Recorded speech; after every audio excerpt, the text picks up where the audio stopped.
Today, let's talk about the budget on 26th of November, because whether we like it or not, it's going to affect your take-home pay, your savings, and your future plans. And the most important thing is understanding what's changing ahead of time so you can prepare rather than react. In spite of the Labour Party's pre-election manifesto promise to not increase the major taxes, including income tax, personally, I think there's a very good chance that Rachel Reeves will decide to increase income tax and break her election promise. And let me tell you why. Because it's one of the easiest ways to raise taxes. Everyone pays income tax, virtually everyone. You may as well just put a penny or two on income tax. It has the least effect, least impact on most people because it's only 1 or 2%. But it's the quickest and easiest way to raise a lot of money. And this government has a big deficit on its hands. They've got to find easier ways to raise taxes. Just tinkering a little bit with capital gains tax and inheritance tax won't shift the needle. They need to do something a bit more radical. And all that means breaking an election promise. They won't be the first government to ever do that. And they won't be the last by any means. Capital gains tax exemptions and dividend allowances are both shrinking. If you invest outside of ISAs and pensions, this matters. The ISA system itself may be reshaped.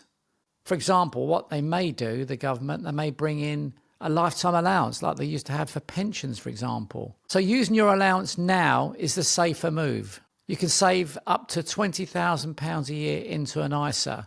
I think it's good to do it before the budget, before there's any changes. The other thing that potentially could happen is that the government could put a limit on how much you can gift during your lifetime, because at the moment you can gift unlimited amounts.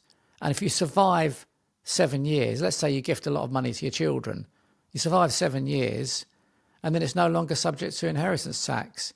And then you have another 7 years where you can gift away a lot of money. There's a rumour that the government might limit those gifts to maybe as little as £50,000 or £200,000. So if you're going to make gifts, maybe you should make the gifts before the budget. Now, property. On property, landlords are likely to be targeted yet again. And when landlord costs rise, rents rise too, because when the landlord faces more costs, he or she has to recover it somehow. So they usually pass on the extra cost in the form of higher rents.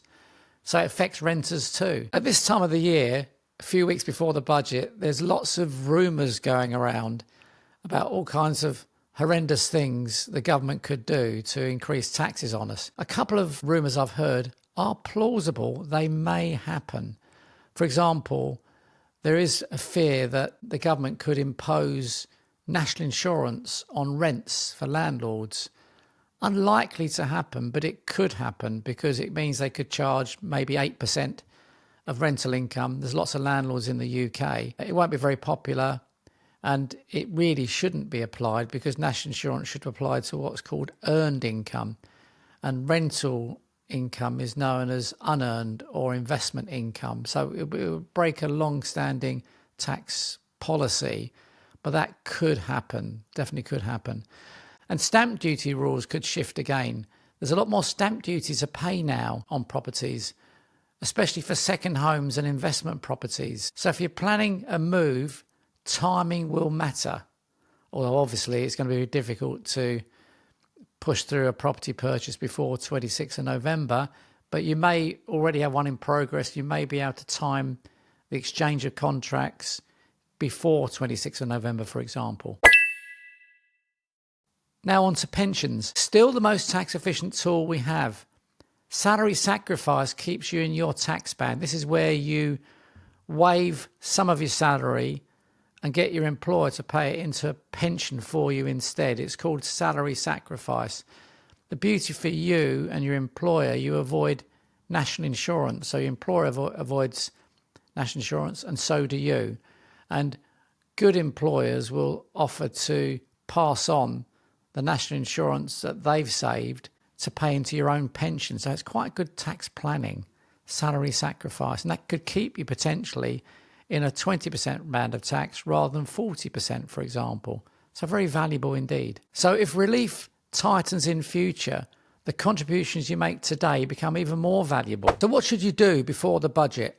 Look where your income sits within your tax band. If you're close to the threshold for the next higher rate of tax, be it 40 or 45%, then consider increasing your pension contributions before the budget. Use your ISA allowance while we know the rules. Also, if you're planning to sell investments soon, check the capital gains tax position first and consider again selling before the budget. And landlords, review your property structure before any rule changes come in. There's been a big trend in recent years for landlords to incorporate, in other words, to form limited companies rather than have the rents taxed on them as individuals. There are a number of benefits for doing that, but it's not black and white. In my experience, everybody's circumstances is different. It may be you're better off not having a company. It's not always for certain you should have a limited company for renting property, but if certain benefits of that affect you, then that may well be the right choice for you. But do take advice from a competent tax accountant first. Budgets change all the time, but the principles of good financial planning don't. Always remember, protect your income, use your tax allowances, and don't leave money on the table. You know it makes sense.